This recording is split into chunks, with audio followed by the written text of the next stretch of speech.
Started. Welcome everyone. Welcome to this book launch of Ken Hammond's new book, China's Revolution and the Quest for a Socialist Future. I think we have a copy going around so you can take a look. And we have some extra copies here if anybody decides to want to buy one at the end. It is really a pleasure to have Ken here with us today.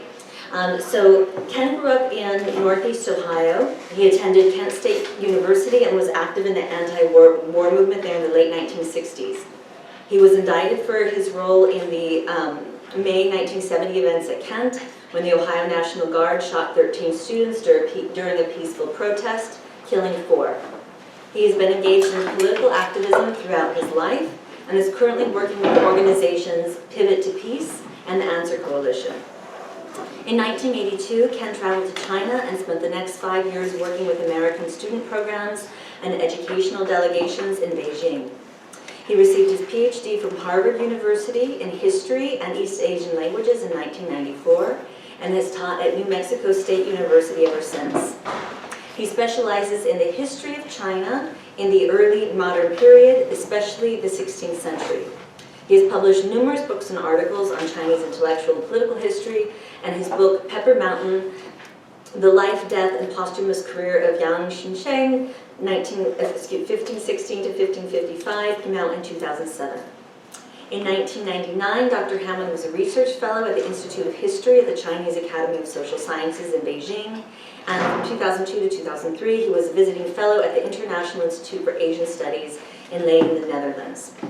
From 2007 to 2015, he was co-director of the Confucius Institute at New Mexico State. Since 2017, Dr. Hammond has been affiliated with the Max Planck Institute for the History of Science in Berlin. He has been a lecturer for the National Geographic Society and for the Smithsonian Institution in China, Central Asia, and Southeast Asia. And his latest book, which we are celebrating here today, China's Revolution and the Quest for a Socialist Future, was published by 1804 Books this past April. So to start with the questions, Ken, while your new book primarily focuses on China in the 20th and 21st centuries, your research on China's history obviously addresses a much longer historical arc. So I'd like you to ask you a few things about the deeper economic history of China. First, I'd like you to talk about the role of China in the historical development of global capitalism, and how does this history challenges Eurocentric histories about the transition to capitalism. And secondly, how does the deeper history of China's political economy help us better understand the Chinese Revolution and contemporary China? Hi.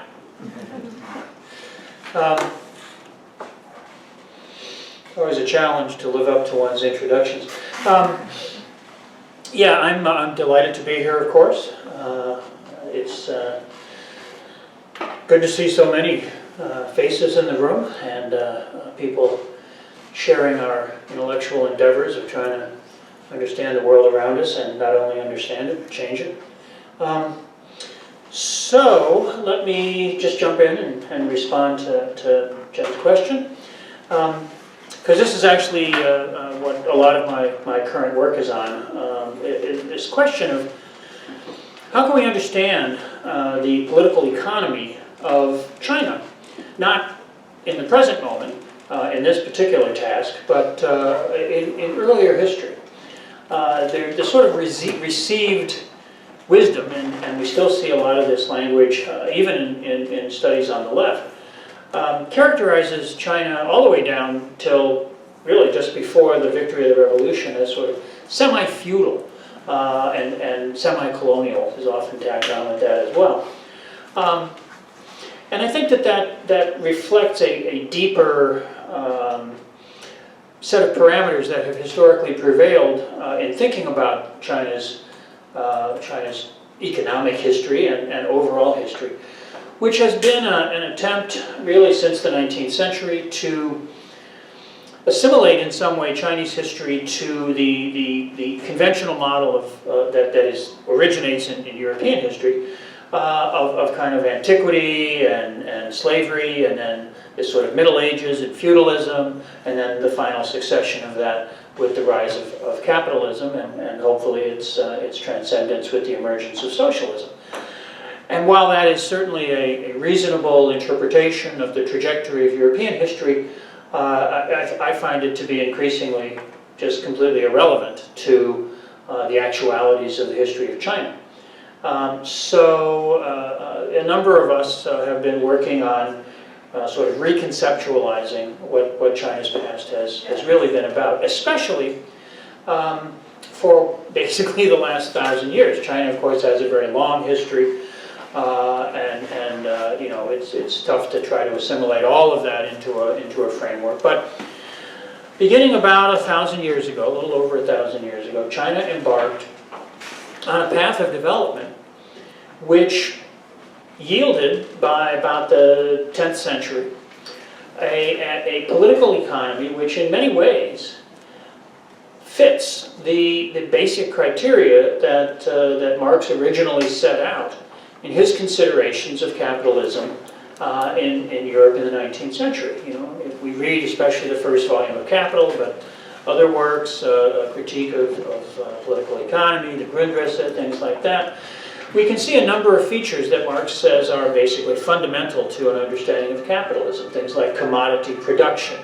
the use of a money economy, capital accumulation, valorization and accumulation through the extraction of surplus value from labor. The pursuit of markets, the expansion of markets. All of these things are attributes that are commonly associated with the emergence and rise and flourishing of capitalism in Europe. When we look at China, from the end of what's called the Tang Dynasty, which collapses in 907, through the Song Dynasty from 960 to the 1270s, and on down through successive later periods all the way to the 18th century, we see an economy which possesses all of those features. Commodity production, a national and international network of market relations, a highly monetized economy, one which uses both a bimetallic system of silver and copper, but also is the first economy in the world to develop paper money, one which has an elaborate system of credit and finance, banking institutions, corporate structures, not of the nature that we see in Europe, based largely on large extended lineages, but all of the attributes that we associate with capitalism in European history. And yet, there has been a reluctance, even on the left, even among most Marxists, to label China, pre-modern or pre-19th century, 20th century China, as capitalist. And I think that's an error. It's an error, an analytical error, and an error of interpretation. So that's kind of the thrust. That's where this book begins. But it's also the thrust of a lot of the work I'm doing now. So the reason that I think of China that way is because, as I say, the features that one can see in the Chinese economy match up with these sort of basic characteristic features, defining features of capital. How that fits in with the process, the sort of global history of the development of capitalism, I think is very important. Because, the narrative that capitalism emerges in Europe, evolves and eventually becomes fully blown modern capitalism with the Industrial Revolution, and then spreads its tentacles around the planet, encountering out there societies which have basically kind of stagnated or been lying in wait for the galvanizing influence of capital, which then are brought into the process of modernity, and that's often equated with westernization and integration into a global system which is sort of inherently defined by its roots in Euro-American capitalism. But if we can understand that that's a narrative that was evolved by the very core cultures that were benefiting from the undoubted expansion of European colonialism and imperialism in the 19th century, that narrative makes sense as the story they have told themselves. It doesn't make sense when we look at the realities of other histories, other societies around the world. And what's crucial is it's not just China. China is not, the other capitalist narrative. If we look at Tokugawa Japan, if we look at Mughal India, if we look at a number of regions within the Islamic world, we see that there are other cultures, other societies, other economies which also possess these features and which were embarked upon their own paths of what many historians now refer to as early modernity, right? But that as imperialism arises and as the Industrial Revolution gives European states the ability not just to produce commodities at drastically reduced costs and much greater volume, but also the military capability to project power and to forcibly subordinate other countries, hollowing out their pre-existing economies and then integrating them into a global nexus of capitalist production where countries like China, the most prosperous, sophisticated economy in the world until the 18th century, are converted into subordinate components producing raw materials and consuming manufactured products from Europe. Only with the breaking of the monopoly on modern technology and modern productive systems held by the North Atlantic sort of core, with the breaking of that in the middle of the 20th century through the post-colonial struggles in China and other parts of the world, and now the rise, the return really, of these multi-centered places of productive activity in the global economy. We're returning to a global arrangement that's much more consonant with the way it was for a long, long time. And we can see this history of European dominance as the sort of epiphenomenon that ultimately it will prove to have been. So that fits into these questions of modern China, learning from the historical experience, learning that there's a sort of very distinct historical toolkit that contemporary China can use to address issues of political economy, to address issues of the relationship between the state and the economy, to look at how capital can be constrained and controlled and managed, and that can endow the present system, the present leadership, the Communist Party, which is endeavoring to manage the process of development there, with capabilities that are kind of unavailable in some ways to Western economies and Western political systems, because they've simply evolved in rather along distinct trajectories. Okay, so I think that both the multiplicity of early capitals and the relevance of those very diverse experiences to contemporary struggles is an area that we need to be pursuing and exploring and developing our understanding of in ways that have not yet become sort of central to our work. Great, thank you, Ken. I wanted to now pivot actually to one of the other kind of dominant assumptions about China. Just as it's often said that there wasn't capitalism in early China, there's a very widespread assumption, if it be within the academic world, at least within the Western academic world, and certain elements within the activist world, that contemporary China is capitalist, and the reference is often made to a form of state capitalism. This contradicts, of course, the very explicit proclamations of the Chinese Communist Party, and Xi Jinping has been very explicit about the position of contemporary China.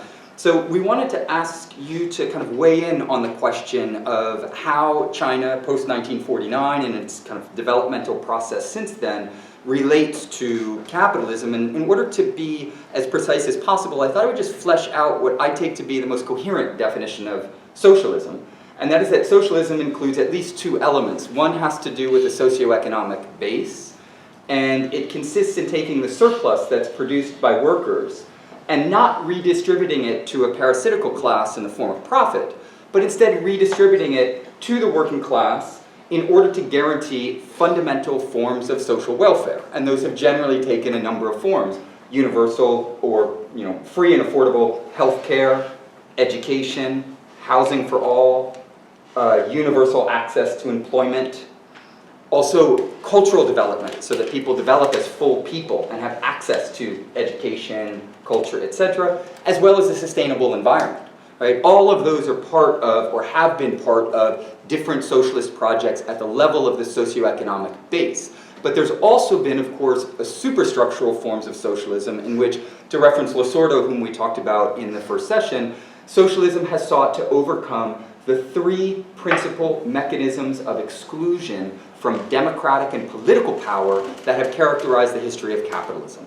Exclusion based on class, exclusion based on race, nationality, ethnicity, and exclusion based on gender. In that regard, just to kind of pull all of this together, one of the, I think, important things that's already come out in some of the discussions that we've had in the workshop is that a lot of people who are socialist or utopian socialists or purists often think of socialism as a kind of fixed kind and assume that socialism has to do all 6 of these things at the socioeconomic base and all 3 of these things at the level of superstructure immediately and perfectly, otherwise it's not socialism. So within the question, I'd also like you to maybe think with us about the importance of socialism as a process and a dialectical process, and one in which there are differences of degree in the development of socialism, and not simply a difference of kind, in which you have the perfect form of socialism versus a nefarious form of capitalism.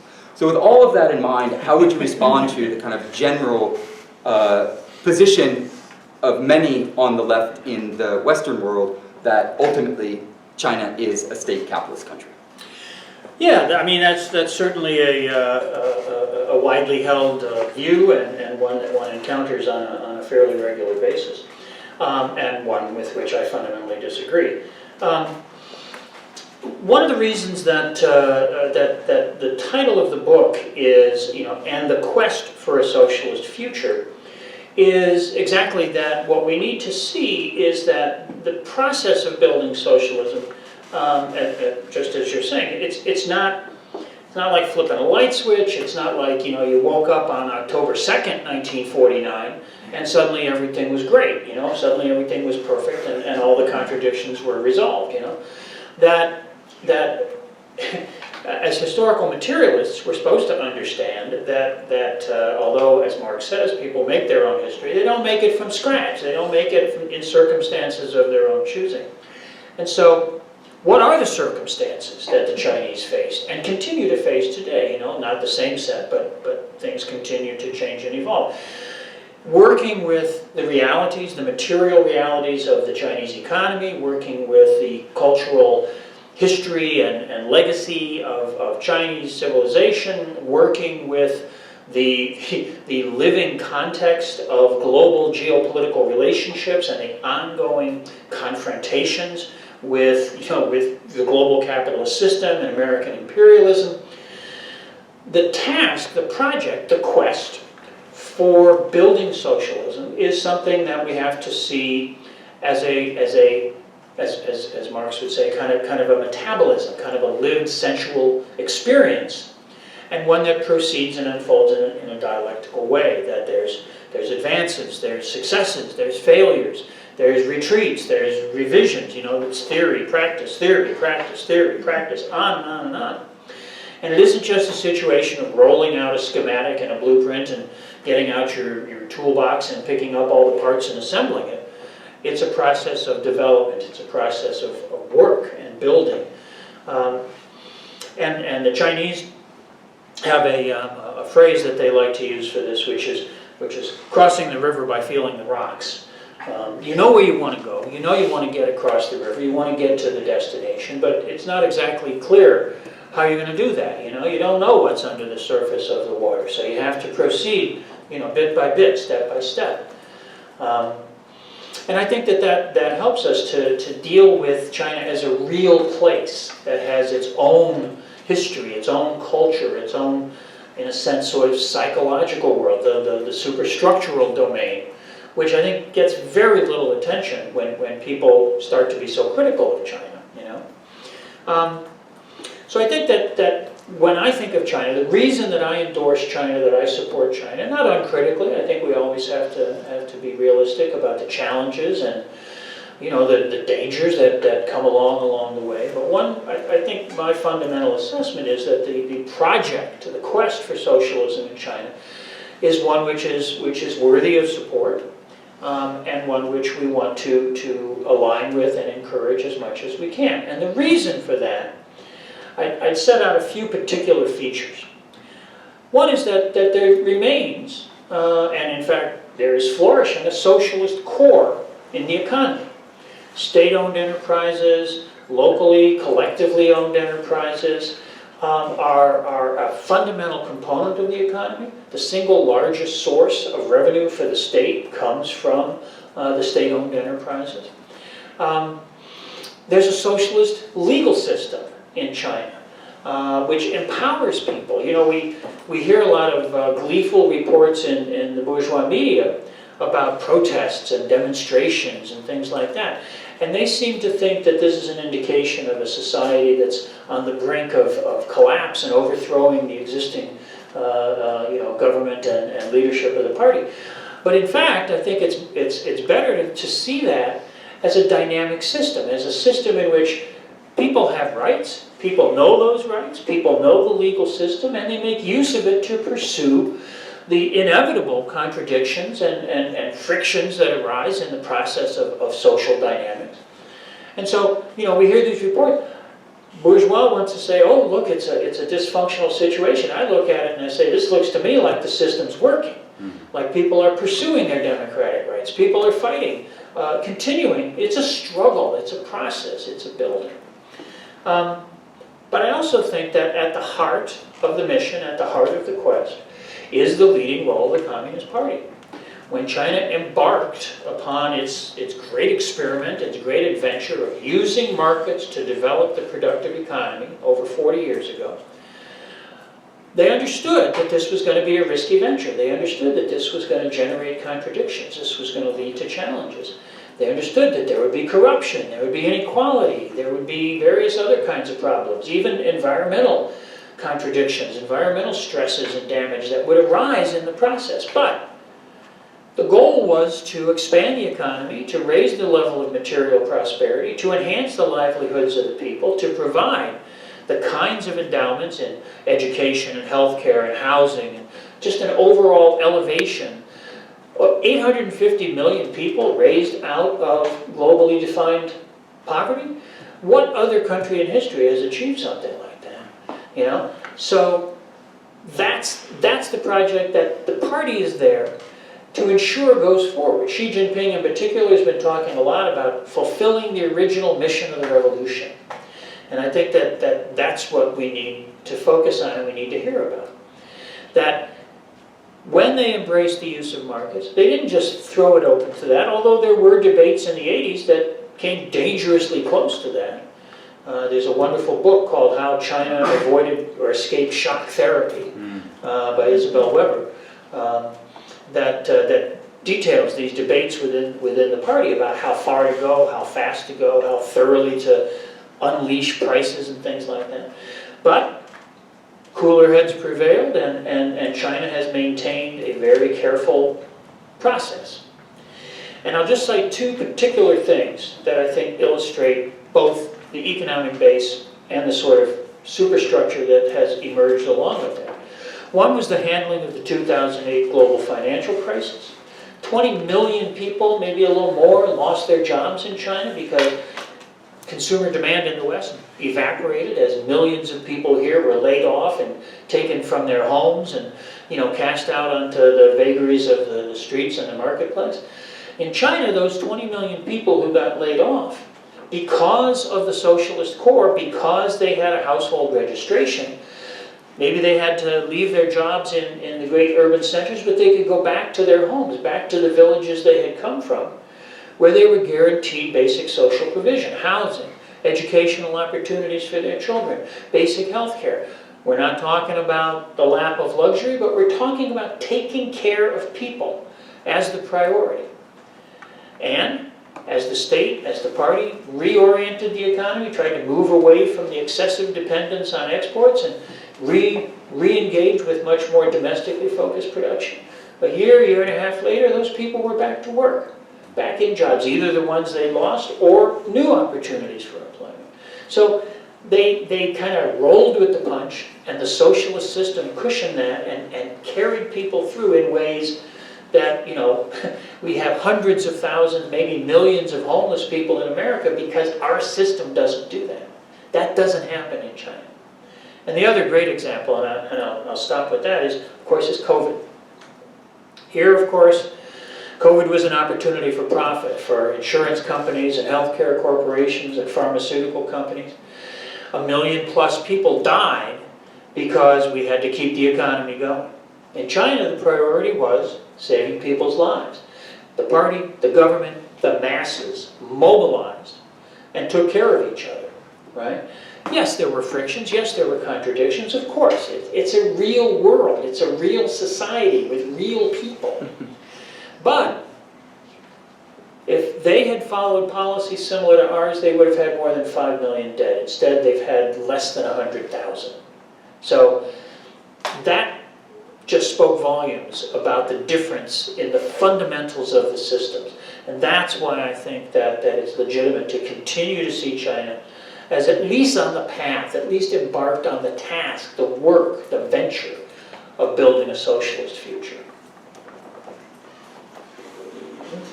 Could you just provide us with an overview of the ways that China was affected by imperialism in the 19th and 20th centuries before the revolution, and how does this history help us understand the resistance to imperialism that is at the heart of the Chinese Revolution and the quest for building socialism? Sure. Yeah, I mean, China's experience with Western imperialism was dramatic.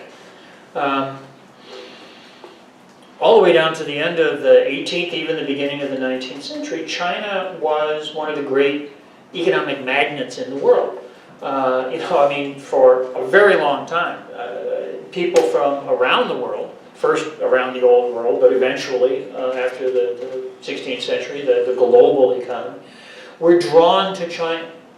The Chinese economy produced goods that nobody else could compete with. Silk, textiles, some cotton textiles, ceramics, tea, many, many, many things. And people came to China to get those things, right? But as the Industrial Revolution came along, the Europeans, who always were frustrated with having to come and pay cash for China because they didn't have anything to sell to China, to have a sort of a way of making money themselves, but they could make money by buying things from China and selling them back in the West.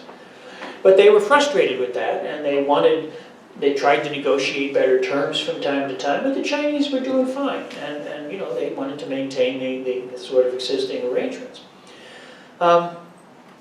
But a couple of developments took place. Of course, the Industrial Revolution, which drove down the unit cost of European commodities, first the British and then spreading to other parts in the West, which began to make European goods competitive in global markets in ways they never had been before. And second, the subordination of India to British imperialism, which included the suppression of the Indian cotton textile industry so that the great competitor to Britain was removed, and the transfer of a lot of labor that had been producing cotton in India to the production of opium, which became a great commodity that the British could take to China and actually sell to get silver, which they could then spend on Chinese goods to take back and make further profits in the West. That also gave the British the military capabilities, and the Industrial Revolution didn't just change production, but it also changed military, weaponry and ships, steamships, the ability to project power. And so we get the Opium War that forces China open and allows European capital and products to come in, hollows out that Chinese economy, reduces China to this subordinate position, and launches what's called the Century of Humiliation, a period where China was repeatedly defeated militarily, humiliated diplomatically and culturally and politically, dominated. Not just, they didn't become a colony of a single European power. They were the arena for what I like to call equal opportunity imperialism. Everybody was in there. Everybody wanted a piece of the action. And that experience, that was deeply traumatic. And you know, things like the burning and looting of the Summer Palace in 1861. Even today, you go to museums, you go to museums right here in Paris, you go to museums in London, Germany, America, and there's all these bits and pieces of Chinese art and crafts and ceramics and textiles and all this that were looted, not just from the Summer Palace, but over and over again by Western imperialist forces, and you know, are now part of the you know, the cultural fabric of the West, right? That legacy is alive. You know, the attitude in the West seems to be, oh yeah, well that happened, but let's get past that. You know, get over it, right? And you know, people who were subjected to colonialism and imperialism and this kind of subordination, you know, why should they? You know, let us not forget those experiences. Let us not forget that history. And that is very much the case for China. That they're willing, obviously, to re-engage with the West, re-engage with the world, and we can talk a little bit about some of the dynamics of that. But the memory, the legacy of that experience, of the hypocrisy, the doublespeak, and the doublethink, you know, that things like what we call the unequal treaty system, beginning with the Treaty of Nanjing. A treaty is meant to be, theoretically, a contract between equal partners, right? But it was anything but. And that whole system of imperialism, it's not a matter of, oh, let's work out a common relationship. It's a matter of imposing power, subordinating other people, exploiting them, oppressing them, extracting wealth from them. And those lessons are not forgotten. So when we see China coping with the West today, coping with American imperialism, coping with the global capitalist system, they're not doing it, you know, again, starting from scratch. They're not doing it, there's no level playing field. There's a historical heritage. Chinese civilization in general, I think it's okay to say something even this broad, has a longer chronological time frame, chronological framework, chronological mentality. And so this sort of willful historic amnesia, which is characteristic of the West, especially the United States, that's just not the case there. And so the legacy of imperialism, the scars, if you will, are still there and should be attended to. And I think that empowers China and many other post-colonial societies in ways that people in the West just want to ignore, you know, that the Western elites just want to forget about and sort of move on. Let's just move on, you know, and really see it as kind of, you know, what are you whining about, right? When in fact it's a horrifying legacy of oppression and exploitation that they do well to bear in mind. You know, Ken, coming back to the kind of present or contemporary China, one of the important reference points that many on the Western left are at least aware of, and some actually go to the extent of fetishizing to a certain extent, is the Cultural Revolution.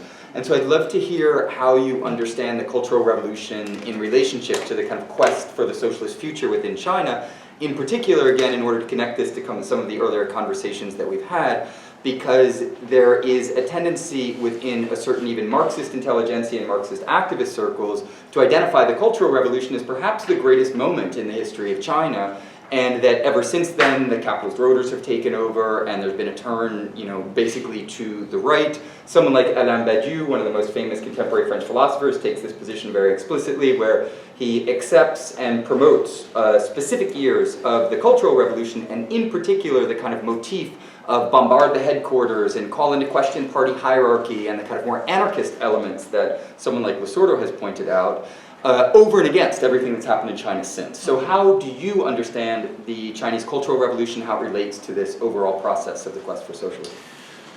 Yeah, I mean, the Cultural Revolution, you know, I mean, I really became aware of China. I was in high school when the Cultural Revolution broke out, and in college as it was going forward, and involved in SDS and other radical activities here. So, you know, we were very interested in that, paid a lot of attention to that, really, you know, that was some cool stuff. But I think that we need to understand the Cultural Revolution as a moment, as a very important moment, in the long itinerary of the revolution. My view, my understanding, basically, in many ways remains the same, which is that the Cultural Revolution was an effort to deal with the contradictions associated with bureaucracy, with the emergence of the party. I mean, the party plays a leading role, a guiding role in the society and the political affairs and the economic affairs of the country. And that's very explicit and very intentional. Chairman Mao was, very critical of the historical experience of the Soviet Party and felt that the CP in the USSR had become a little alienated, to say the least, from the masses, and was not really pursuing a path that Mao saw, and not just Mao himself, of course, but a large cohort of people who agreed with this interpretation. And he was very concerned that this might happen in China. And there had been, there's what we call the struggle between two lines, different orientations towards the best path to take towards building socialism. Both sides of that struggle were dedicated to the task of building socialism. These were all communists, these were all revolutionaries. But these became very deep, very profound contradictions. Mao and his associates tended to emphasize the role of the masses, the role of mass mobilization, the idea that when a revolutionary mission is grasped by the masses, it in a sense becomes a material force, and that this was the path to rapid development. Others felt that the tasks of socialist development were complex and challenging, required a greater degree of structure and perhaps technical oversight and supervision, and that it was a process that needed leadership, needed guidance. And those contradictions, as they developed, became pretty antagonistic. The Cultural Revolution, I believe, was Mao's effort, led by Mao, to break whatever degree of alienation had grown into the party and to get the party re-engaged with the direct input of and interests of the masses.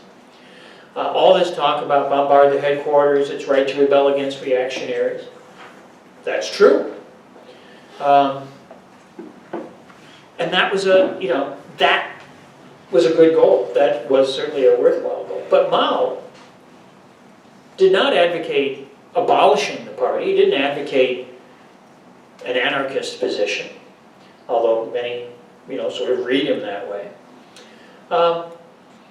But at one of the key turning points, the establishment of the Shanghai Commune in February of '67, Mao was quite explicit that empowering the masses, yes, but getting rid of the party, getting rid of a leading body, someone to guide and control the process, no. And we see the legacy of that today in the essential role of the party in managing the process of development as they use markets, right? If you didn't have the party, if markets just were cut loose to run the society, that would be going down the capitalist road. But that's not what's going on. The Cultural Revolution achieved many things. It also had many failures. And in the end, especially after the chairman left us, decisions were made to reconsolidate the leadership, to embark upon some new paths. I think that we have to realistically recognize that a lot of ordinary people, the masses, if you will, were kind of exhausted, kind of worn out with what was perhaps an excessive level of mass mobilization. I think that the party learned a lot. Party leaders learned a lot, and we can see this. We think about the experience of someone like Xi Jinping, his experience during the Cultural Revolution. Lessons from that continue to be very important in China. Xi Jinping, wants to reinvigorate the original mission of the party, the original mission of the revolution. He talks about Chairman Mao a lot. He talks about the involvement of the masses a lot, but he's not calling for a new cultural revolution. He's not calling for a return to that, right? And I think that that's part of the complexity, and it's part of the dialectical process, of learning and developing theory, practice, back and forth. So I think the place of the Cultural Revolution, fetishizing it, I think, is a good way to characterize how a lot of people approach it. And I think that, to some degree, a lot of people who were heavily invested in Mao, heavily invested in the Cultural Revolution, who felt very frustrated. Certainly, even before Mao's death, when Nixon goes to China, that was a shock, for those of us in the revolutionary left in America in those days. Seeing Tricky Dick on the road to Beijing, I mean, talk about cognitive dissonance. It was rough. It was rough. And making sense of that, I think the temptation to just write it off and say, oh, God, they've just sold out. They've just gone, they have in fact embarked on the capitalist road. I think history has demonstrated the falsity of that assumption, of that reading. But on a certain level, I understand how comrades got to that, but I wish that they would keep their historical materialism engaged and deal with the realities that we have seen develop over the last 40 years, which is not, as we've just talked about. It still has this socialist structure. It's still this process of building socialism. Are they there? No. Are they on the path? I think so. And that's what makes the Cultural Revolution fit as part of a long itinerary. Not something that was the be-all and end-all, and everything after that had just gone to hell in a handbasket. But something that we have to deal with, we have to understand historically, and draw some lessons from.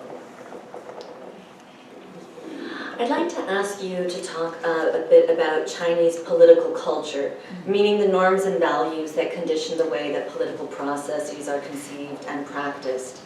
And are there features of this political culture that contribute to the specifically Chinese characteristics of socialist construction and anti-imperialism in China?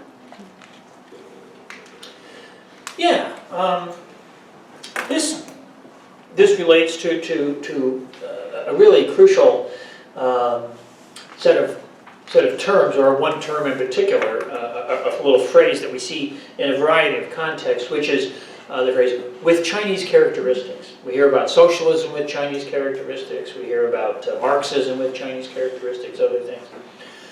And I think that that's exactly what that phrase is meant to say, that when we talk about the Chinese Revolution, when we talk about the quest for a socialist future, again, as historical materialists, we have to talk about it in the real world. We have to talk about it and understand that there's not, Marx didn't roll out a blueprint. He didn't set out a set of steps to take. It's not programming, right? It's real life. It's the real world. And in the real world, people come out of particular historical circumstances, and the Chinese people have a long, long history. One of the things that I think is so essential in trying to understand China is this different sort of psychology of time. It's a long process. But there's a tremendous toolkit that the Chinese have from their own history. Not just in terms of the kind of history of their own capitalism that I was talking about at the beginning, but a kind of indigenous dialectic, right? In classical, traditional sort of cosmology, there's this polarity of yin and yang that gets elaborated through things like the 64 hexagrams of the classic of change, all this stuff. And, you know, that gets sort of mystified and talked about in a variety of kind of hocus-pocus ways by a lot of people. But you bring it right down and you think about it with a materialist perspective, and it's about dialectics. It's about the interplay, the unity of opposites and the unfolding of contradictions, right?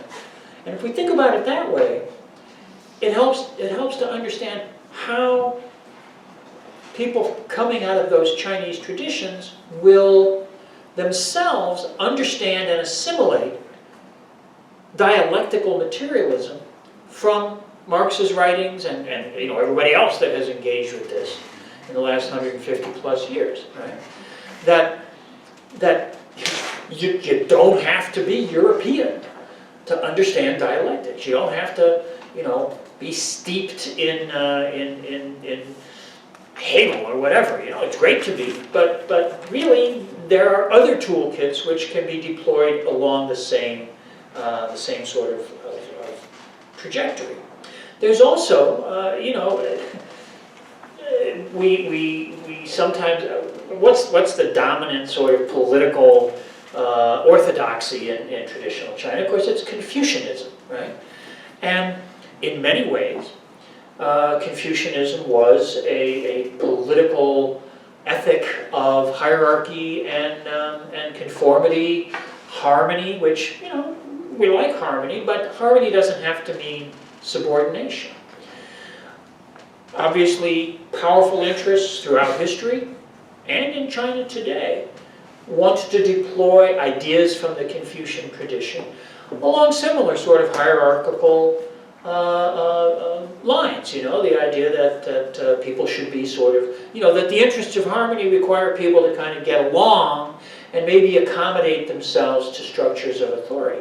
But there is within Confucianism a strong anti-hegemonic tradition, a tradition of holding leaders responsible for their actions, of making those who espouse the values, the ideological values of caring for the people, of, you know, of ethics, of integrity, of responsibility, making them live up to their own values.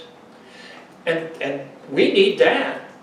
Any culture needs that. China needs that. And if those anti-hegemonic ethics out of the Confucian past can be deployed in the present, whether it's calling people out on corruption, expecting officials to actually do their jobs and be responsible for the tasks with which they have been entrusted by the people, that's a good thing. If that's an available set of ideas and practices to work with, all the better. So I think that China's political culture, you know, the effort of building socialism is an effort not just of building a new economy, but in a sense of building new people, right? Socialist people are different from capitalist people or feudal people or whatever, you know, in the sense of sharing, you know, of fully realizing our social being, you know, fully realizing that the full development of the individual isn't something that you go off into your cave in the woods and do, or your cabin, or, you know, your survivalist camp or something. It's something that we do together. And that, you know, Marx is very clear that socialism is about the complete fulfillment of every individual, but also of all of us as a collectivity. And again, I think that draws on collectivist and communalist traditions within China. So it's a very rich political culture. It's very different in many ways from ours in the West. But what that does is empower them with other tools, with other ways of pursuing the same goals and objectives, you know, that we work with in our own framework. That doesn't mean that all culture, our ideas aren't legitimate for our work, but they don't have to do it the same way we do it. You know, we're sharing a common task, but we can work along different paths.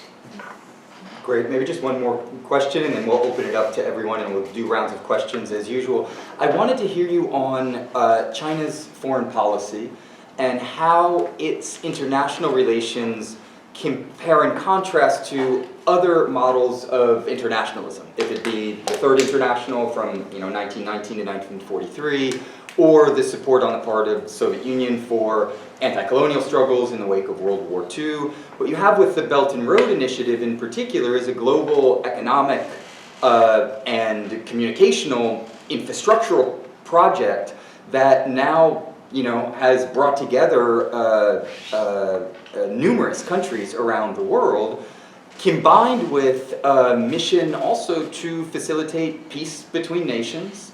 China, as far as I know, only has one military base outside of its own country, and it's to struggle against piracy on the, near the Horn of Africa. And so it's not an aggressive imperialist nation, in spite of what we hear in the mainstream press in the West. So how does the Belt and Road Initiative, or more generally, China's international relations, compare and contrast to other models that we've seen in the past, or for that matter, current models?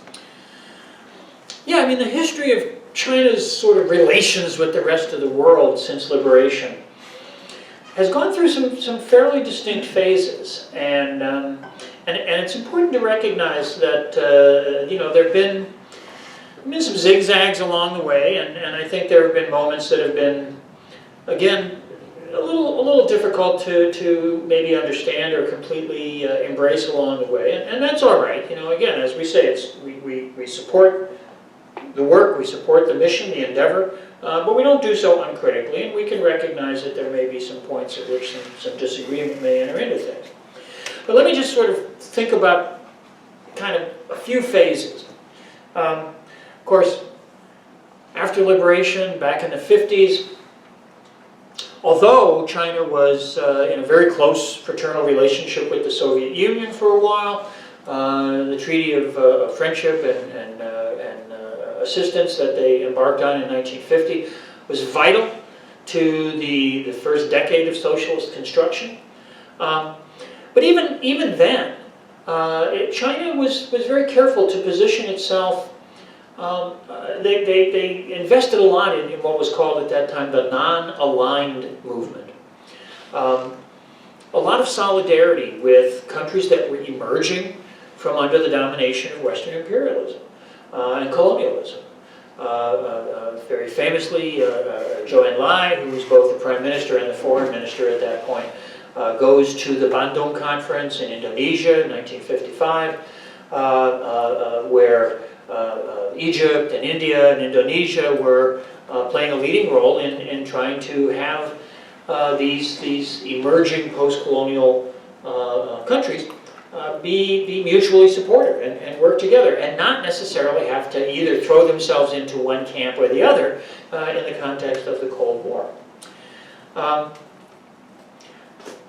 It was in the 50s that China set out its basic principles of international relations, which essentially are still the principles that they operate on today, which are things like non-interference in the internal affairs of other countries, respect for other people's, other countries' territorial integrity, mutual benefit, seeking mutual benefit, a set of principles that basically were the opposite of their historical experience of imperialism, of seeing other countries as targets for suppression and control and integration into your own interests, right? By the 60s, as China had a little more, it had already begun to achieve certain objectives in terms of its economic development. It had a few more resources.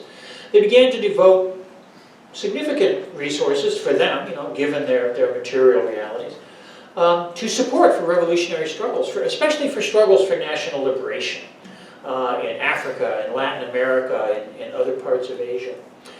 And that was very important. I mean, at the time, again, thinking about my own beginning of being aware of all this stuff, that was a really important aspect of how we understood China.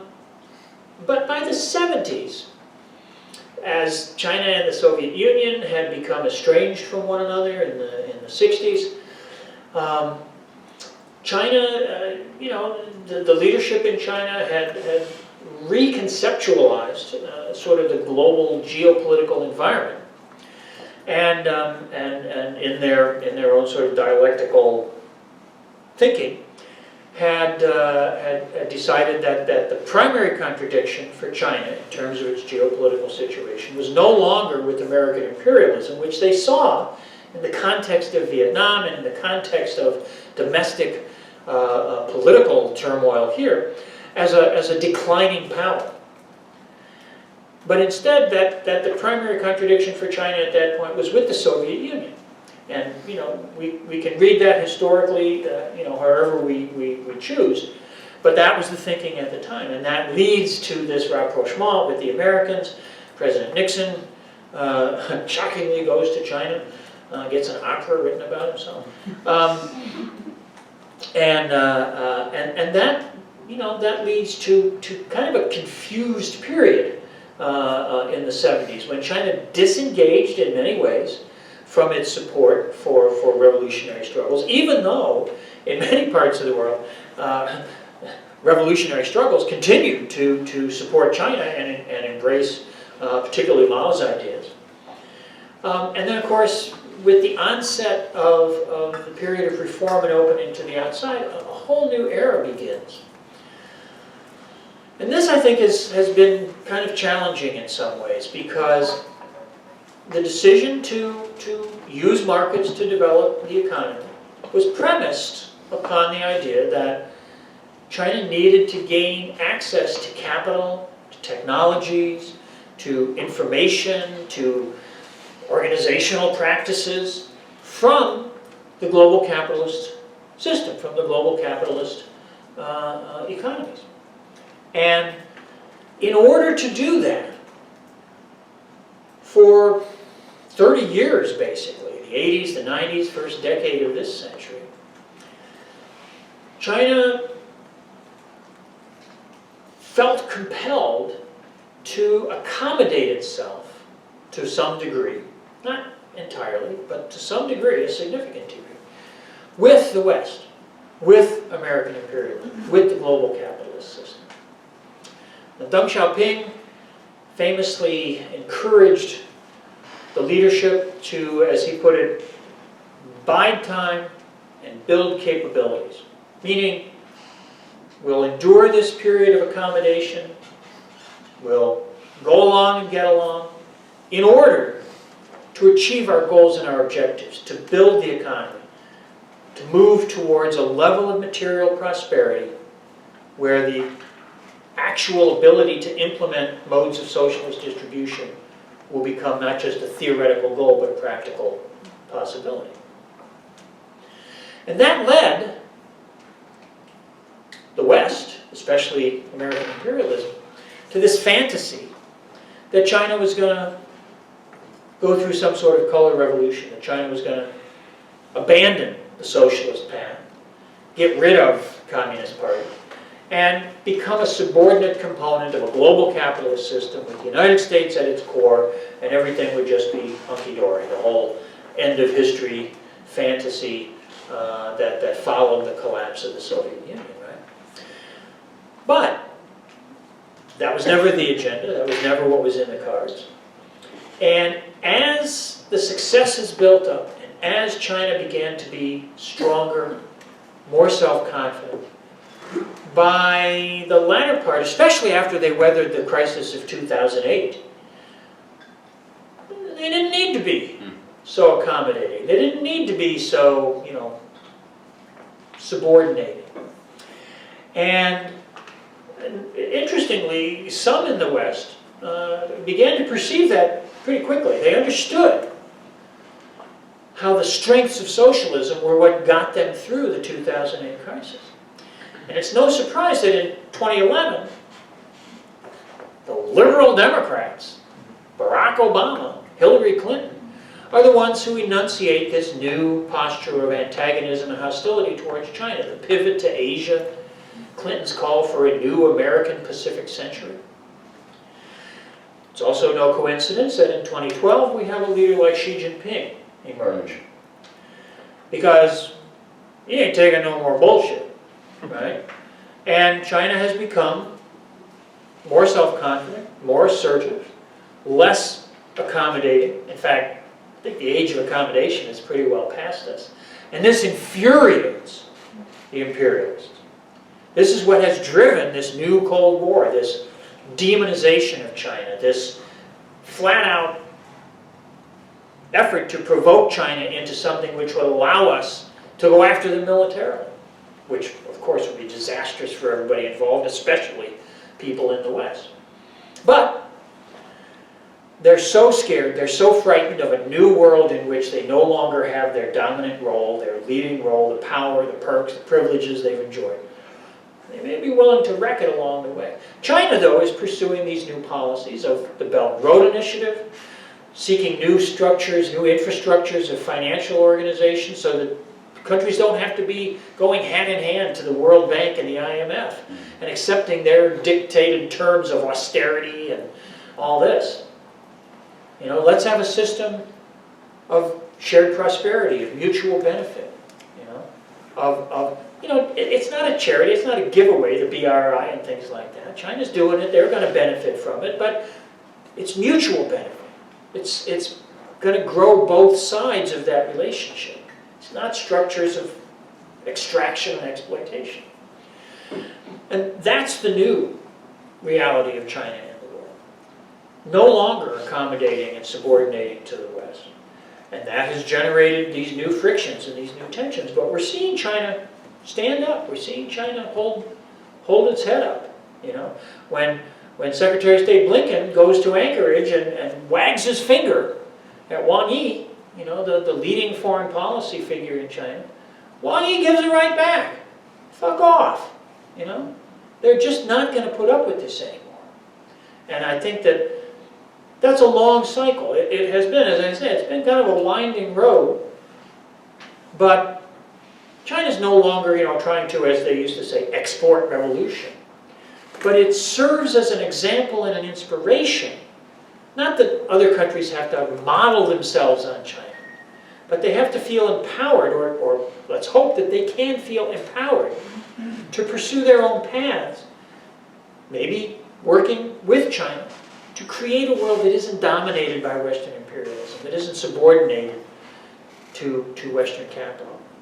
So it's you know, it's an ongoing thing. And I know we just brought this book out, but I'll go ahead and plug the next one that's already in the pipeline, which is it's tentatively titled China and the World, 1949 to 2020. And it's basically a series of 9 conversations that Brian Becker and I had on his radio, his Socialist program show, that we've now transcribed and edited, and you know, we're writing introductions and all that. Hopefully that'll be out sometime early next year. But we try to go over really the nuts and bolts of this, you know, and I've been talking too much about it already. So.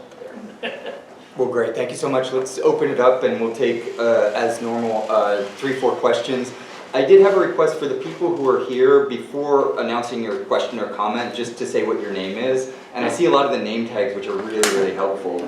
So we'll start out with Joao, and obviously the people online, don't hesitate to use the raise hand function. But Joao, okay. Just go ahead and turn the mic on, though, so the people online can hear you. It's going to be weird to talk in this direction when talking to there. I've been doing it actually for a little while here. Oh yeah, of course you can. Yeah, it's more. Yeah. That's more organic. Actually, my question, the real question is a condition. So if the question that I ask is no, I don't ask. I want to ask my question. But is a yes, then I ask my question. So the condition question is. Did I misinterpret it, or from your perspective, China, prior to the colonialism, was already proto-capitalist?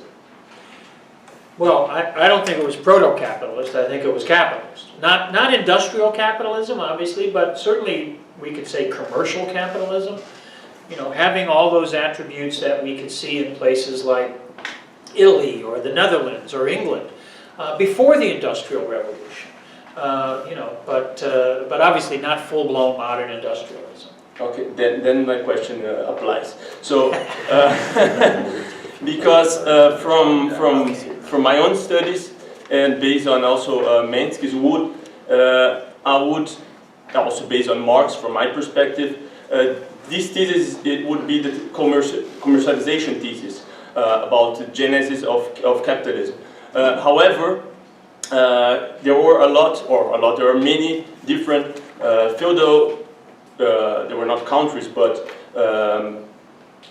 like the Florentine or Dutch, Venetian, they were really on the edge of commercialization, but they're not capitalists. So, and England, when breaks through with the capitalist system, it was commercially actually quite backwardation, and capitalism there evolves not from industry, not from commercialization, but as agrarian capitalism.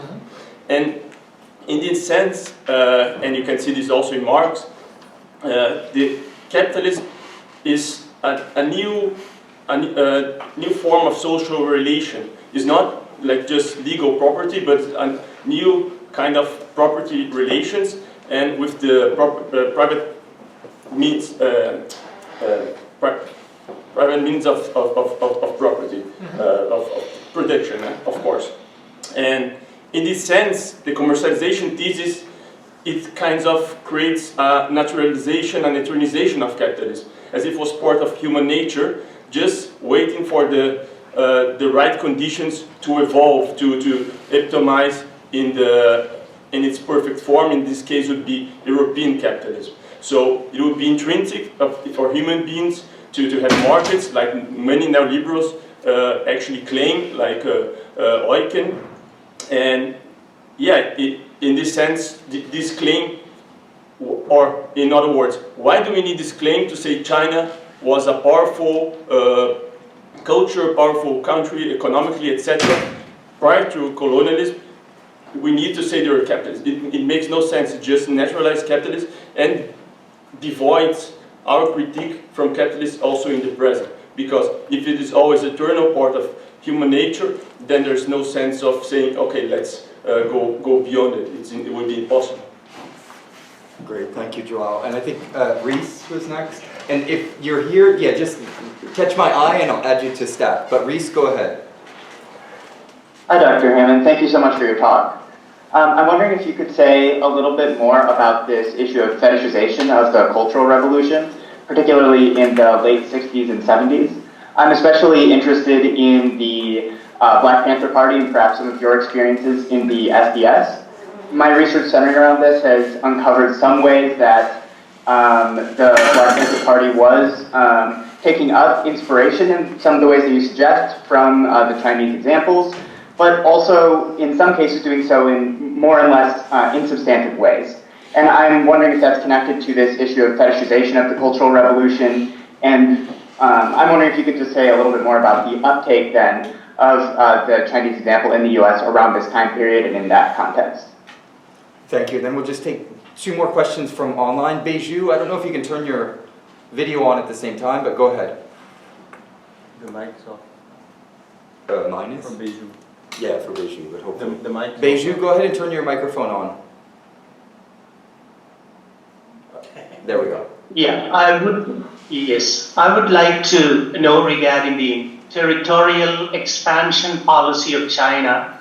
And I'm raising this question from the background of recent confrontation of Chinese army and the Indian army at the borderlands. Also the encroachment of China into the borderlands of China and building up mini villages within China. Having these things in my mind, I'm raising this question.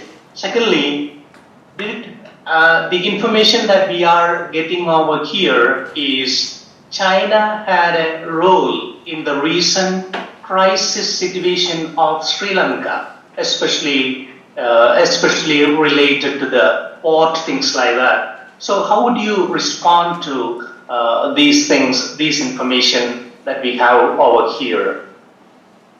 Great, thank you. We'll take one more online from Shenri. Sorry for the bad pronunciation. I just didn't expect it's my turn already. So my question would be, first of all, I want to say this talk gives me a lot of perspective, and especially that China as a necessary component that balance out the capitalist world order.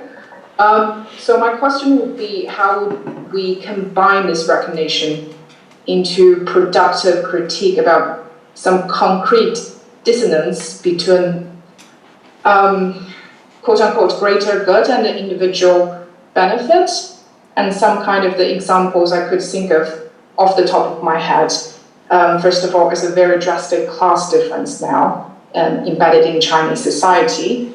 And the second one, which is related to my research, is this general animosity against women's involvement in the workplace, and also include but not limited to the soft persuasion of the third child policy now is operated in China. Yeah, that's my question. Great, thank you so much. Ken, You can just- probably plenty to Yeah, put on your plate. And then we'll do another round in a minute. Or two, yeah, give me just a moment. no worries. What was the third one? Third child policy. Oh, the third child, right, okay, that's a goodie. Okay. Okay. All right, well, this is all easy.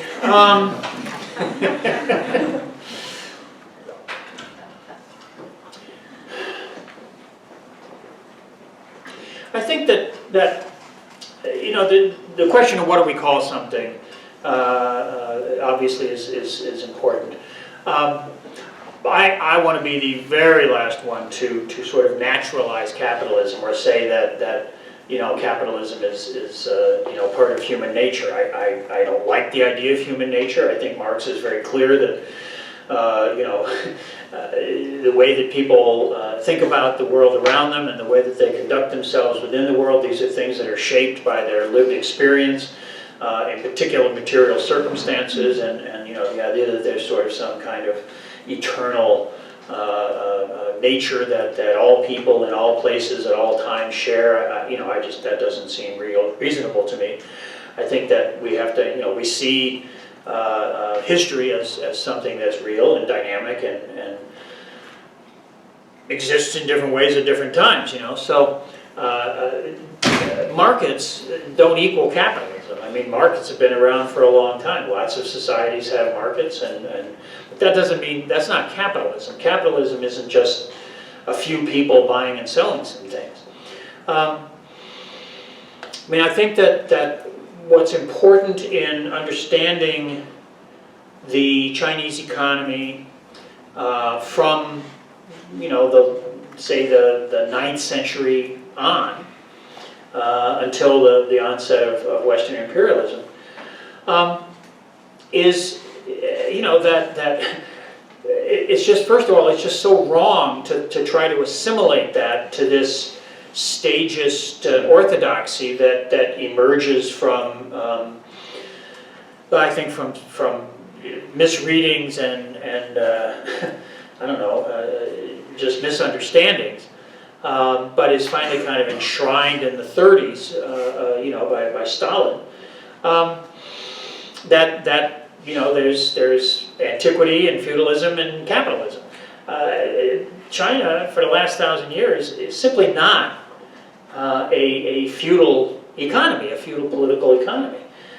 It is an economy in which you know, people accumulate capital. People invest that capital in both in manufacturing activities, handicraft, but other kinds of more elaborate systems of production, things like the great industrial center at Jingdezhen, the great porcelain center, but also the textile industry, both silk and cotton, which is elaborately organized in terms of pools of capital being invested in you know, not in factories, but in, you know, in household-based networks of production, but for you know, for a market, for a market that spanned not only the empire but an international market. That this was a system with banking and finance. It was a system that by the Song dynasty, certainly by the 11th, 12th centuries, was vastly more sophisticated than you know, what at least some people look at as early capitalism in places like Venice and Genoa and the Low Countries and England. And it was both agrarian and manufacturing, commercial agricultural production, commodity production, growing, whether it's grain or tea or other commodities, soy, soy that was produced, what do they call it, not soy paste, anyway, soybean byproducts that were produced for use as fertilizer. These were commodities that were, there was regional specialization. Some places were textile centers, some places were ceramic centers, some places were grain centers, some places were tea centers, some places were paper and publishing centers. It's a very elaborate network of commercial relations. Now, as I say, it's not industrial capitalism, it's not factories, it's not the kind of system that we take as characteristic from the 19th century on. But especially in the manufacturing areas, in the cities like Suzhou or Hangzhou or even Beijing, you have wage labor, you have strikes, you have class struggle. It's to somehow refrain from characterizing that set of specific historical conditions as being at least consonant with what we call capitalism in the West. It just seems that just seems to be a matter of sort of analytical consistency. If we don't want to use the term capitalism for that, we probably should use it for England in the 18th century. But when Marx and Engels in the manifesto certainly write about the rise of the bourgeois economy, they of course don't use the term capitalism. But when they talk about the bourgeois economy and the development of the bourgeois economy, they certainly characterize it as arising in the 15th and 16th centuries. And I think that if we're going to see capitalism, industrial capitalism, as having antecedents that go back a few centuries in the West, that makes what we see in China essentially maybe more advanced, more sophisticated, but basically of the same nature. It's different. It's not European capitalism. The specifics are different, but I think what we want to get at is sort of what the essence of what's happening is. So that's what I have for that. Fetishizing the Cultural Revolution. Yeah. I think the example of the Panthers is a good one. In part, again, we have to look at historical realities, that what we were doing at that time,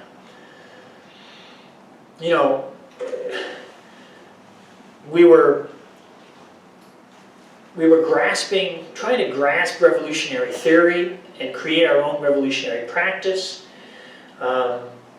especially in the United States, especially I think for communities like the Panthers. Looking at China, trying to understand what was going on, trying to overcome the information, the bourgeois narrative that we had to get past. It was very inspiring, and I think the Panthers were deeply inspired by this, and I think that a lot of other revolutionary activists were. But I don't think our understanding was as nuanced and as sophisticated as it might have been. And I think it was easy to, embrace that in a certain passionate way, a certain enthusiastic way, that I think was needed to be tempered with historical experience and historical perspective. And I think that the ensuing history that we have experienced and that China has experienced, and the ability to put the Cultural Revolution into a little larger context and kind of analytical perspective has allowed us to understand it in better ways. But that inspiration and that passion at the time, I think, was profoundly moving and affecting. And did some comrades go a little over the top? Well, probably, But I think that that was a function of the degree of historical understanding and sophistication that we possessed at the time, and hopefully there have been. It's been possible to draw more lessons and more understanding retrospectively from that. Okay, I hope that addresses that issue. On the question of territorial expansion, I think that what we're trying to get at there, if I understand this correctly, and if not, please let me know, has to do with maybe the expansion of the empire during the Qing dynasty, during the last imperial period, when the geography of China is one which has, of course, varied extensively across time. But there's a core, what we sometimes call China proper, which is essentially a zone of intensive grain cultivation. And it would essentially conform to the political parameters of the Chinese state during the Ming Dynasty, from 1368 to 1644. But the Qing Dynasty, the next dynasty from 1644 to 1912, winds up being much bigger. And in fact, the borders of China today, the People's Republic, are a legacy of that. Not all of the territory that was part of the Qing is part of China today, but the vast majority of it. And that territorial expansion was driven by the goal of the rulers of China, the Manchu rulers of China. The Manchu were a non-Han ethnicity from northeastern China, what's now northeastern China, that had conquered the Ming, overthrown the Ming, conquered the dynasty, conquered the territory back in the 17th century. And in order to offset the vast demographic imbalance between the Manchus, who were about 1 million people, and the Chinese, who were almost 400 million, the Han Chinese, they sought to incorporate other non-Han ethnic communities within their empire. Tibet, Xinjiang, Mongolia, and of course what we now sometimes call Manchuria, their own homeland in the northeast. And that's a historical legacy which is hotly debated in academic circles as to the nature of all that. And I think that those are ongoing questions. The China-India border issues are a legacy of that imperial expansion by the last dynasty in China and the construction of British India by British imperialism in the 18th and 19th centuries. The border that exists between China and India wasn't created by either of those countries, certainly as currently constituted, but as a legacy of British imperialism. And there have been contentions back and forth. It remains a somewhat fraught zone. I personally think that that's a very unfortunate circumstance. I wish that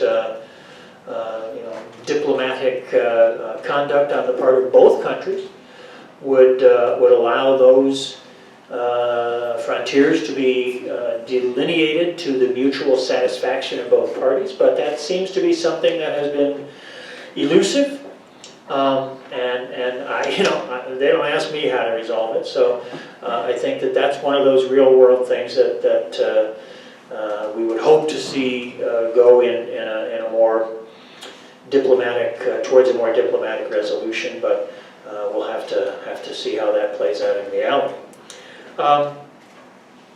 The question of Sri Lanka, obviously Sri Lanka has gone through a lot of tumultuous political strife recently. And I know that there are those who are trying to lay some responsibility for that, at least on the part onto China, because of assistance and investments that were made by China in the development of some port facilities in Sri Lanka.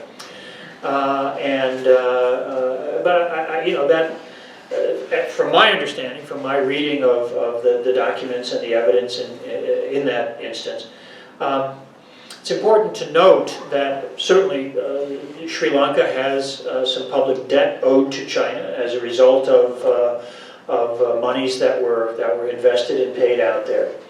But that something like 86% of Sri Lanka's international debt is held by the West, either by the World Bank and the IMF or by a lot of private debt holders, bond holders. So I don't think that the troubles that Sri Lanka is facing can be attributed primarily or even really significantly to that particular set of economic relationships. Obviously as part of the Belt and Road, as part of Western efforts to sort of criticize or demonize the Belt and Road, it's talked about as an exercise in debt traps and trying to be a cover for establishing military bases or something like that. But that doesn't hold up much to any actual scrutiny. The port facilities in Sri Lanka are not a Chinese military base. They're not exclusively for Chinese use or anything like that. So again, I just don't find that to be a compelling situation where China can be sort of holding the reins of responsibility for the admittedly serious contradictions and challenges facing the people in Sri Lanka. And the last set of issues, yeah, I mean, you raise issues that are of concern, that are of concern to me. The issue of class relations in China, I think we need to be very, very clear-eyed and very cautious at the same time about how we think of that.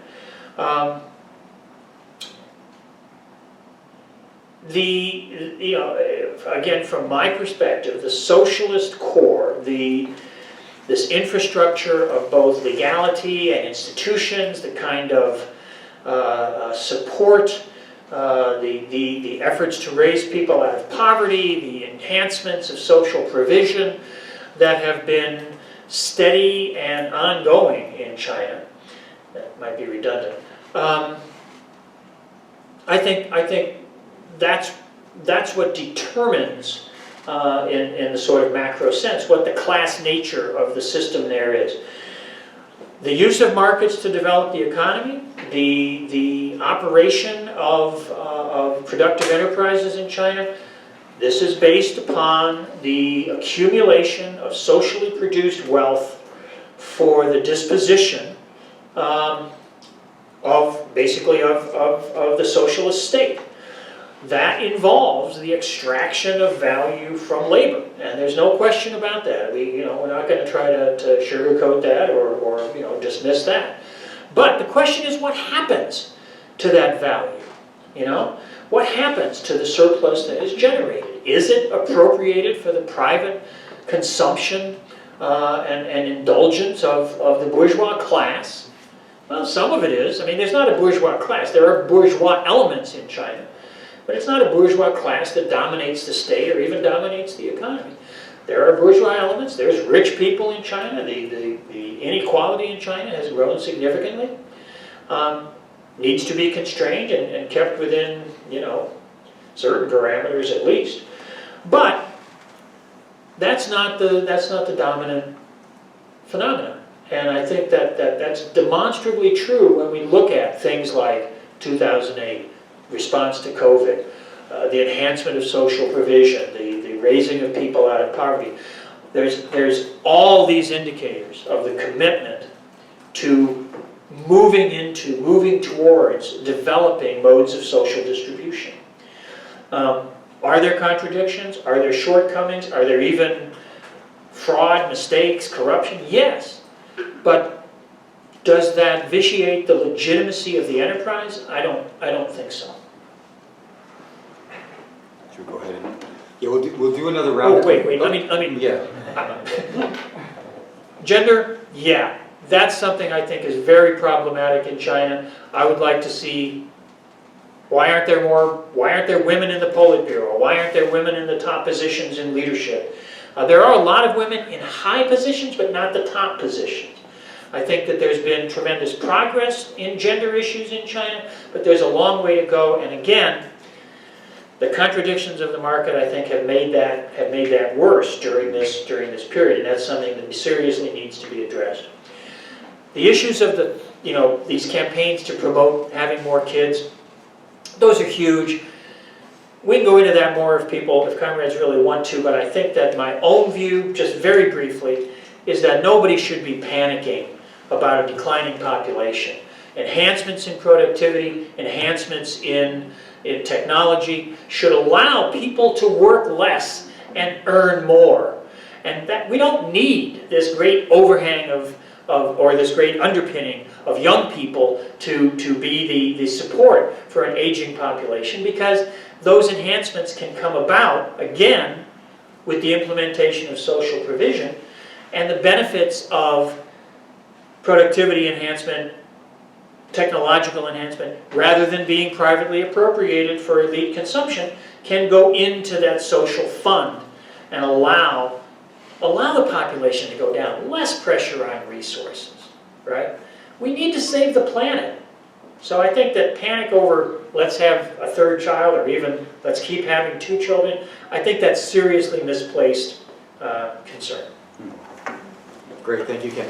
There's a lot of questions. We can go a little bit beyond 7, but by 7:05, 7:10, they're going to be chasing us out of the room. So we'll try to be as concise as possible to get in as many people as possible. As a reminder, do just say your name before your comment. I believe it's Maria? Yes. Great, and then we're just going to work around. I know you're here, Alonso, and we have a question in the back. So go ahead, and the mic is there.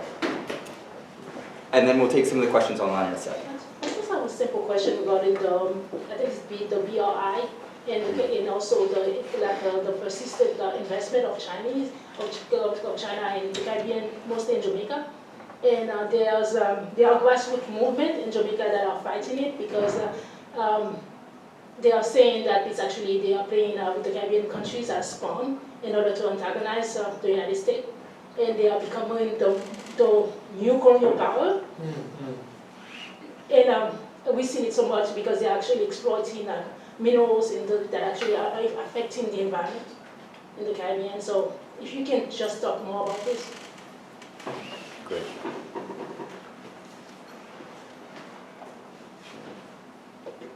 Thank you so much for the great talk, Nikita. My question, I guess something I've been curious about is the differences in kind of training or educational background in bureaucracies here in the West, so sort of law, political science, and how it seems like in China there's definitely more people with training in engineering, medicine, agriculture. I was just curious if you could speak to the kind of causes and then the kind of effects in ideology that might have in the bureaucracies. And it seems like maybe your answer to the last question was sort of touching on that, but maybe kind of elaborate on that. Thank you so much.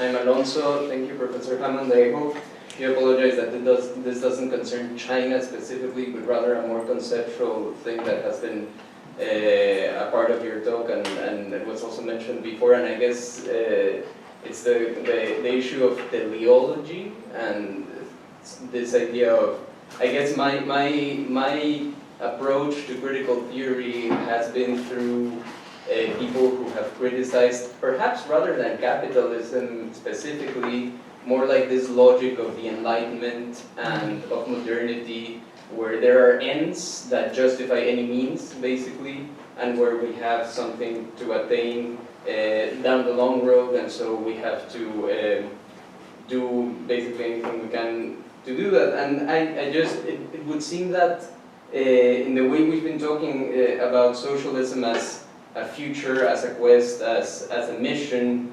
that has some zigzags and some missteps. We're not entirely dispensing with that notion where ultimately, under certain circumstances, human lives are expendable, and I wonder, again, this is on a completely conceptual level, and I guess it's also a question to the others, if we're really looking for an alternative, if that logic is also something that should be resisted, that teleology of whatever it takes, sort of, in order to attain something that is, in a way, also hard to imagine how it would actually look like. Yeah, hi, I'm Grant. Yeah, my question has to do with one of the zigzags you were referencing earlier. I suspect it was one of the cognitive dissonance experiences on the left that also puzzled a lot of people, and that was this whole military conflict between China and Vietnam over Cambodia at the time. I've never been able to actually put it away, and I've yet, obviously there's a context to it that's missing in the coverage from the West, so I was just wondering if you could perhaps put that into some more interesting context. Thank you. You got enough, you want some more? We have the room till 9? In the morning. Yes, exactly. That's what I meant, yeah. Let's take these. Okay.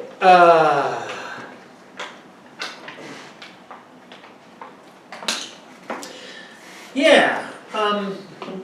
I have to admit I'm not intimately familiar with the specific experience in Jamaica, but I know that there are tensions and frictions in a number of places where Chinese investment has been directed, in Latin America, in Africa, even in some places in Asia.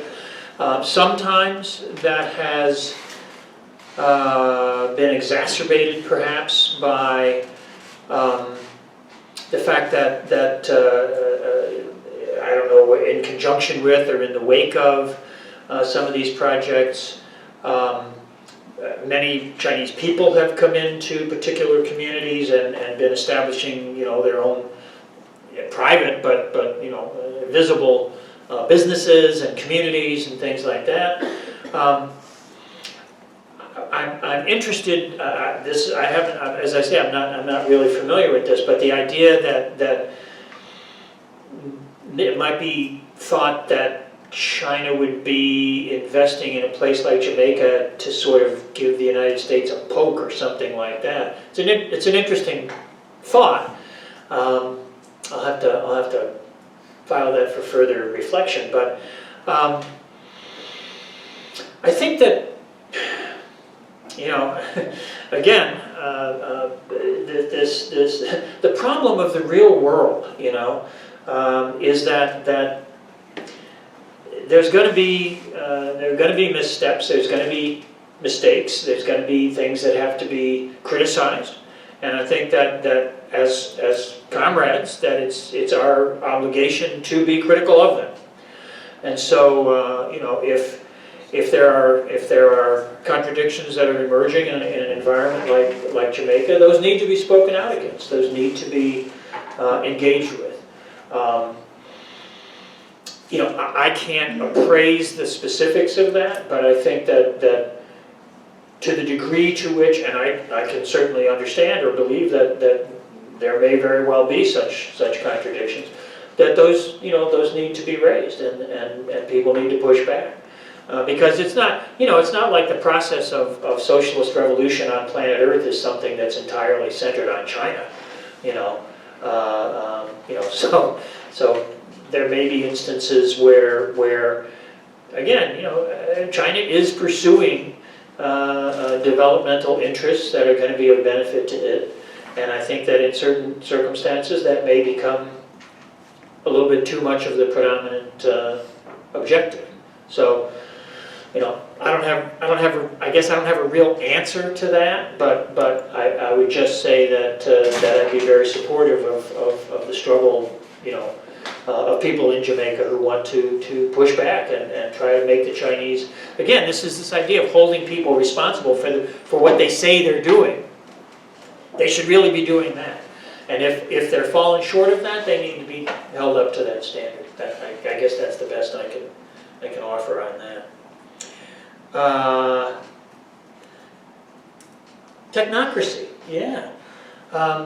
It's a fascinating process. There's some good books on this, on the emergence of the changing nature of political leadership in China, especially in the 80s. Jiang Zemin, who becomes General Secretary of the party in 1989, is the first leader, first person to occupy that kind of leading position from that sort of technocratic background. He was an engineer, electrical engineer, and worked in auto plants and things like that. Interesting career path. And especially in Asia, this doesn't seem to be something that's particular to China or to socialist states, but in Taiwan, which, although it's part of China, has its own particular local circumstances. In Southern Korea, certainly in Japan,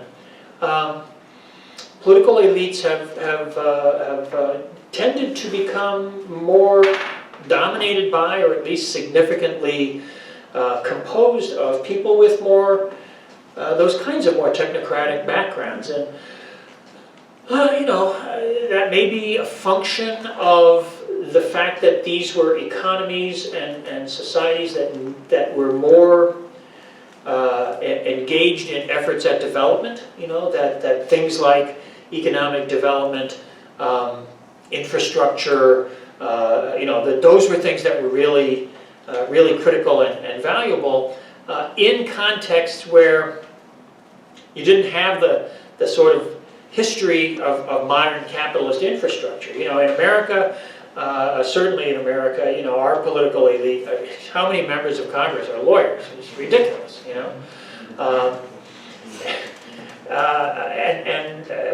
what does that say about our political culture? I mean, our legal system is pretty screwed anyway, in terms of its emphasis not on the pursuit of truth, but on the pursuit of adversarial conflict. It's a weird system anyway.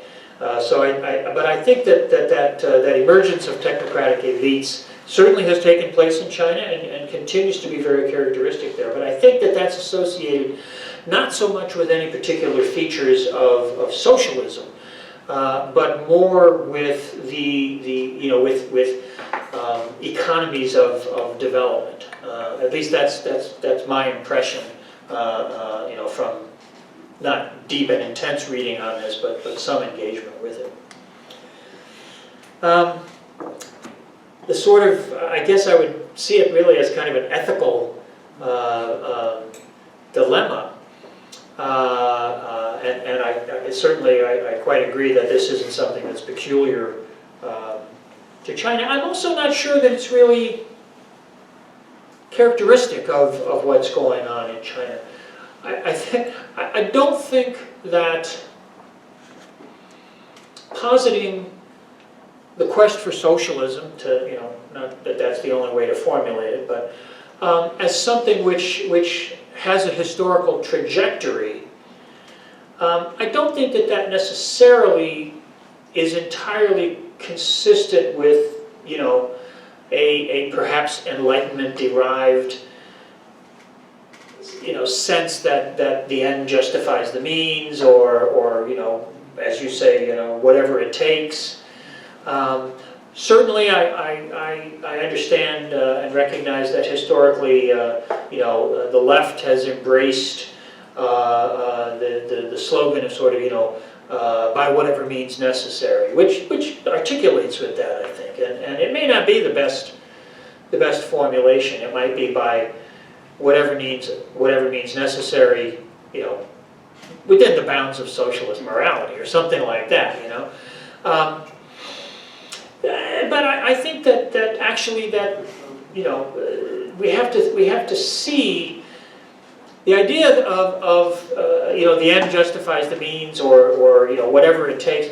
I think that's very much a capitalist rooted ideological perspective that you know, capitalism, of course, drives this nexus of endless accumulation and competition, and it's all about outdoing the other. It's all about, you know, us versus them, me versus you. And so, by whatever means, you know, by you know, whatever it takes for me to get ahead. But that's different than a process of historical development that is itself socially embedded, socially consciousness, and collectivist in its nature. It can't, you know, again, just going back to Marx talking about how the complete fulfillment of the individual has to be part of a social metabolism, a social process of development. So I'm not sure that, I mean, the way I read the Enlightenment is that it's essentially an elaboration of bourgeois ideology. So, and that's different. That's not, you know. On the other hand, ideology grows out of material circumstances, and it's not something. This was one of the contradictions of the Cultural Revolution. Chairman Mao apparently thought that you could create socialist culture and the new socialist person before fulfilling the material realities of a socialist system. And I think that was a little Hegelian, a little cart before the horse. But it may be that we face some of those contradictions in this question as well. And then, you know, I wish I understood it too. That has always seemed like a fly in the ointment to me, you know. I understand it in a sense in the specific moment of geopolitical contradictions. You know, China, even in '79, even with the move away from Mao's orientation and the you know, right on the very threshold of reform and opening to the outside and all this, you know, China was embedded in again, its own historical nexus, the long contradictory relationship between Vietnam as a historical entity, which had been a subordinate component of the empire for 1,000 years, and back and forth and all that. You know, that's a legacy that was there. You know, the hell was Vietnam doing in Cambodia? You know, it seems like a period of intense contradictions. And maybe at that point, crossing the river by feeling the rocks, people were falling off the rocks a little too much. You know, that you know, the incursion into Vietnam by the PLA, you know, teaching Vietnam a lesson. I don't know. Was that intended to say get out of Cambodia, quit intervening in Cambodia? If so, was that the best way to go about sending that message? Probably not, but you know, I think that to the extent that we can contextualize it and try to understand it, it's in this very elaborate moment, the defeat of American imperialism in Vietnam, Vietnamese incursions into Cambodia, which were largely driven by deeply rooted historical ethnic contradictions, the Vietnamese population on the other side of that border being demonized by the Khmer Rouge. You know, it was a very, very complex political terrain at the time, and I think that if there is a way to contextualize it and understand it, I think it's just as a function of that moment of very, very complex contradictions that couldn't necessarily always be resolved in the best way. That's kind of the best I can do on that. Great. Do you have the stamina for maybe one final I'll take question? one more, sure. Okay. Emma and Marshall, and I know there's a lot of other questions, but perhaps we can follow up and maybe share your email or Absolutely. Or receive some questions via email. Yeah. Just in the interest of time. But Emma and Marshall, go ahead. Yeah, well, first off, just want to thank you, Ken. Can you hear us okay? Yeah. Perfect, yeah. I've been following you since your early visits on the Socialist Report with Brian Becker, following your great courses, History on China, the 35 series, YouTube. It's just, you know, amazing. I would love to, there's so many topics. I love you too, man.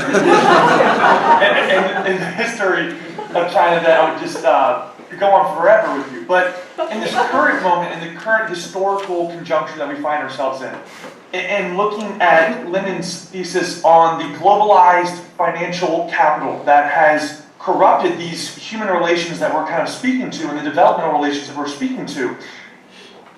And I'm glad you mentioned Weber's book. In that book, she's talking about China's specific route to avoid this globalized development pattern. And she mentions the multi-track price after the Civil War and then developing into a dual price track system after that to stabilize the value battle that was developing in the new Chinese state. If we look at today, and the renminbi and the Sri Lanka question is a great part of this debt loan trap that is being flung around everywhere. But if you look at China's approach to capital investment, Deborah Brottingham's work on the Dragon's Gift and Africa's, all of the debt initiative there's a distinct difference in the behavior to which they have approached these investment projects. You look at the lack of expropriation of property, you look at the ports. I mean, Latin America is an entirely different scenario when we look at America's involvement there.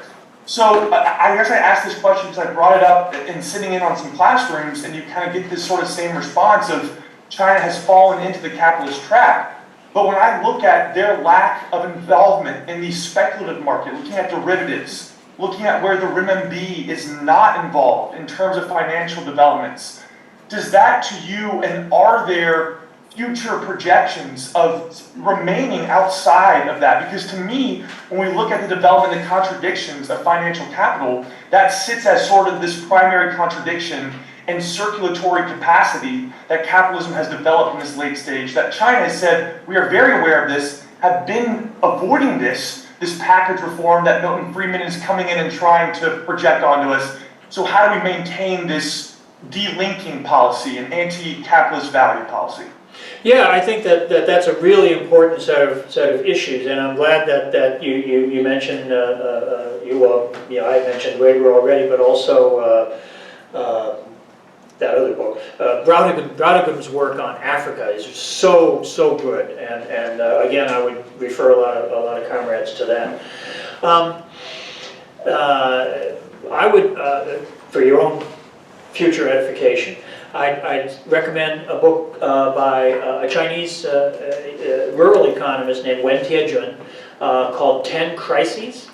That's a big examination of the budgetary and financial aspects of the PRC.